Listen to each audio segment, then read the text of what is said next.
Yo, what's up guys? At yun, nandito na naman tayo sa bahay na pinapatayo natin dito sa Baliwag, Bulacan. Ito na yung week 5 natin at ito na yung bahay natin. Actually, nakulong na siya at tingnan natin. Ayan na, nandito ako sa gilid ng bahay ko. So,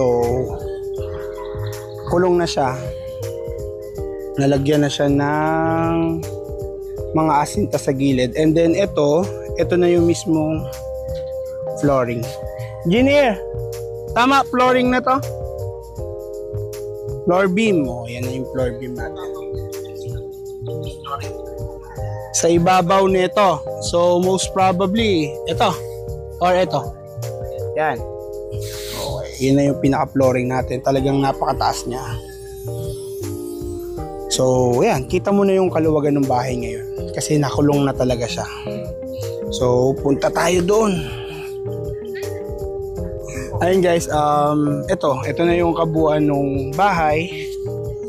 Ayan.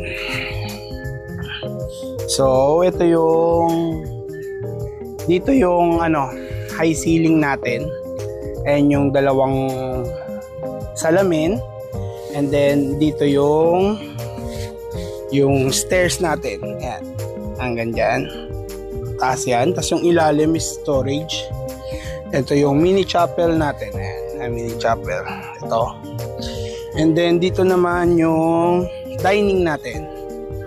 Sa dining, ito yung dining natin. Meron tayong glass dito na tawag dito, sliding papunta sa porch. Ayan. Yung porch natin ay yung bakal na yon, and then yung bakal na yun, ganun kaluwang yung porch. Then syempre doon sa taas din yan. So yun. And then kita na rin kung gaano kaluwang yung kitchen ni Mami, yung principal ko. Simula mo dito hanggang dito yung kitchen. Ayan. So malaki-laki na rin yung kitchen ng Mami ko. And then dito meron tayong isang room. And then dito ito yung pinaka natin main door. So yan. And then meron pa tayo dun sa labas. Meron tayong common CR dun sa labas, pero dito pa rin ang daan sa loob. And then laundry, tapos dirty kitchen ni Mami dun sa labas din. So yun, yun muna ang i-explain ko dahil pagtaas nito, nandun naman yung 3 kwarto. Siyempre yung 2 kwarto nung scholars ko, and then yung master bedroom, saka yung CR ko, CR namin ni Mrs. And then yung walk-in closet namin. Siyempre merong sariling CR yung mga bata. So yun, ito hindi pa na-connect yung tie beam dito sa baba.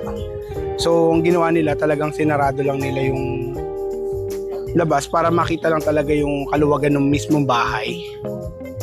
So, yun. Yan na yung pinaka-loob natin.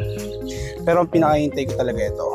Itong aming mini chapel na talagang ngayon hinahanap ko pa ng mag-curve ng magpapagawa kasi ako ng Nazareno talaga.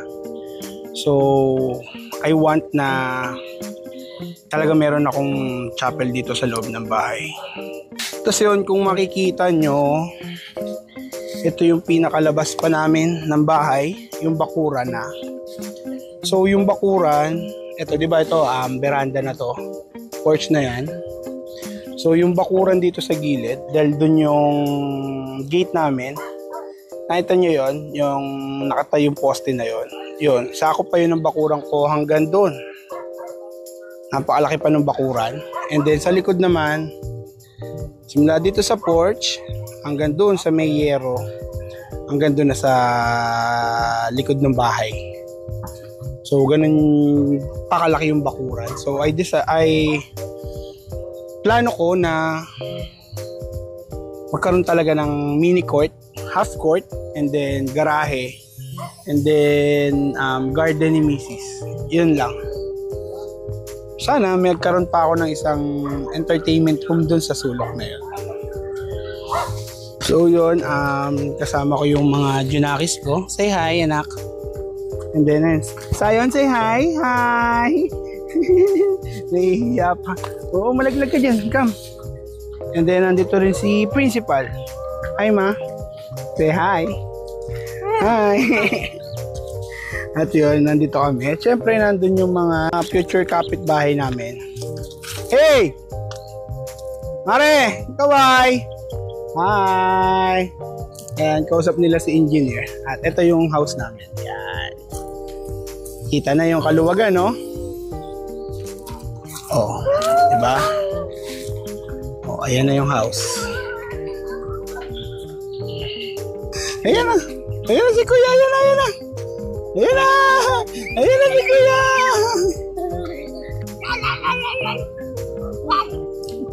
Ayan na, ayan na si Kuya. Dali kami.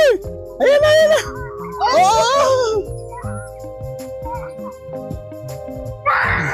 Oy! Kuya, dito kayo. Baka malaglag. So yun guys, yun na yung week 5 namin dito sa bahay nila paring Arvin at syempre yun sa amin. Ayan, kitang-kita nyo na yung kaloob-looban. Yung luwang. Mare, kita mo na ba yung loob? Yung luwang? Kita na. O, din. Sa amin din, kita na rin sa loob. Yun, ayun guys, yun na yung week 5 namin dito sa Casa Cruz na construction. Siyempre, nandyan si engineer. Kaya, ayun. And then, ito yung Balay Bautista na bahay. At syempre, maraming salamat pa din sa mga clients na patuloy na sumusuporta sa SAC Premium Garage. At maraming salamat din sa mga clients pa na parating. At syempre, sa Monday, meron tayong i-release na 2 unit.